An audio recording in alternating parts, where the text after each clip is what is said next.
Only Noah was left and those who were with him in the ark. Genesis chapter 7 verse 23, the flood. In brief, passage. Genesis chapter 6 verse 1 through chapter 8 verse 14. Obedience and trust in God. Citing primeval period, the floodwaters sent by God to cover the earth, Mount Ararat, Mesopotamia. Key figure: Noah, son of Lamech, who is the descendant of Seth, the third son of Adam and Eve. A righteous man, Noah becomes father to Shem at 500 years old, and then to Japheth and Ham. At the end of the first chapter of Genesis, God surveys his creation. God saw what he had made, Genesis tells us, and it was very good. Chapter 1, verse 31. By the sixth chapter, the mood is darkened. God saw how corrupt the earth had become, for all the people of the earth had corrupted their ways. Chapter 6, verse 12. His heart filled with pain, he resolves to wipe mankind from the face of the earth, men and animals and creatures that move along the ground and birds of the air, for I am grieved that I have made them. One thing makes him modify his intention, however: the existence of one righteous man, Noah, remaking the world. The writers of Genesis use the story of Noah to reflect upon what scholars have called creation, uncreation, and recreation. God makes creation good, humanity spoils it. Patiently, God uncreates in order to recreate. Like other stories in Genesis, the flood shows that God will judge and punish sin, but also offer salvation to the faithful and penitent.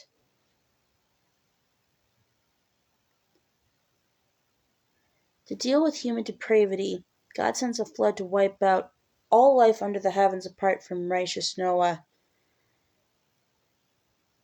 his family, and a full sampling of animal life. God tells Noah to build an ark or ship to contain him, his family, and two of all living creatures, male and female, to keep them alive. Chapter 6, verse 19. Noah does as God bids. When they enter the ark, God shuts them in. As the waters rise, God remembers Noah and all the animals and livestock. In the Bible, remembering often involves the fulfillment of an obligation or promise. Here, God sends a wind and the waters recede. In a famous passage, Noah sends out a raven to test how far the waters have withdrawn. It flies back and forth until the land is dry again. The second time, Noah sends out a dove. It returns with an olive leaf in its bill. Next time dove does not return. Noah now knows that it is safe to leave the ark.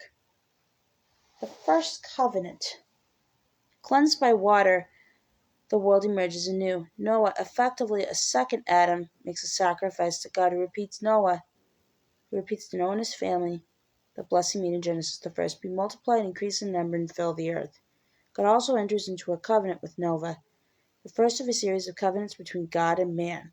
Never again will all life be cut off by the waters of a flood. Never again will there be a flood to destroy the earth.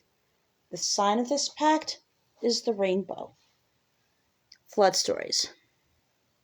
Cultures worldwide have sagas of cataclysmic floods. In the case of ancient Mesopotamia and the surrounding region, there are at least 3 other versions of the Great Flood story, possibly inspired by a devastating flooding of the Tigris and Euphrates rivers known to have taken place in 2900 BC.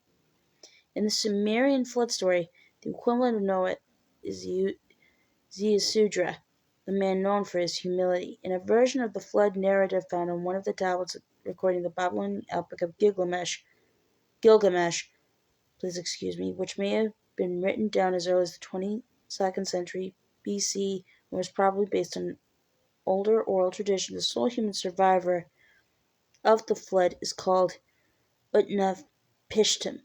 The third account is the Akkadian epic of Atrahasis, written down in around 1700 BC, whose eponymous hero is exceedingly wise.